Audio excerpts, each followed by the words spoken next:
Hey everyone, welcome back. Today we're going to be making some baked goat cheese dip.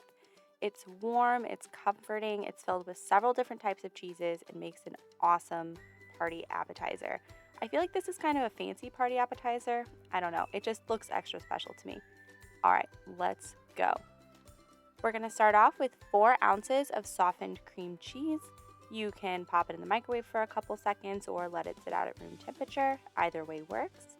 Next, we have 8 ounces of goat cheese. Make sure your goat cheese is just your plain standard goat cheese and there's no other added flavors like honey or basil in it or anything. Just keep it simple. Next, we have a combination of mozzarella and Asiago cheese, about a 1/4 cup of each. You could swap in some Parmesan cheese if you wish for the Asiago, but either works. I think these cheeses add a great complement flavor, some great texture, and a little more creaminess. Once all the cheeses are in your bowl, you're going to mash and stir to combine. You want to really mash and stir so there's no large clumps. Alternatively, you could use a hand mixer and whip them together for a smoother texture. Once everything is well combined, we can just set our cheese mixture aside and we're going to just go on to our marinara sauce. I just have some store-bought marinara sauce, about 12 ounces, and add in a little salt and pepper to taste.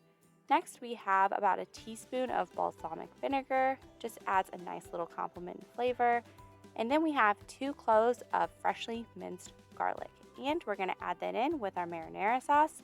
And then we're going to just give it a little whisk to combine. Doesn't have to be crazy, just until everything's well distributed. And we can set our marinara sauce aside and get about a 1.5 quart baking dish. A 9x9 inch pan works too. And we're going to add our prepared marinara sauce in. We're going to concentrate the sauce around the edges and just have a little bit in the center. Once the marinara sauce is in, we're going to add our cheese mixture. And then you just want to press and spread the cheese mixture over the marinara sauce and kind of keep the cheese in the center. You want it to be in an even layer and you don't want it to be super thick. This helps the cheese get nice and warm and creamy and bubbly all the way through. Once you're done with your cheese, we're going to just add a little olive oil over the top. You could brush or drizzle it. Then we have just some sliced cherry tomatoes. I have about 1 cup, but you could add 1/2 cup or more, just kind of to your taste preferences. Next, we just have a little red pepper flakes. This is totally optional. You could add some thyme or rosemary over the top, whatever you prefer. After baking in the oven for about 20 minutes at 375, we are done. Warm, bubbly, and perfectly creamy. So much flavor. I like to pair mine with some crusty toasted bread. You could add some French bread, some raw veggies, even some pretzel rods would work good. Or you could add this over the top of some grilled chicken or meat, and it is so good.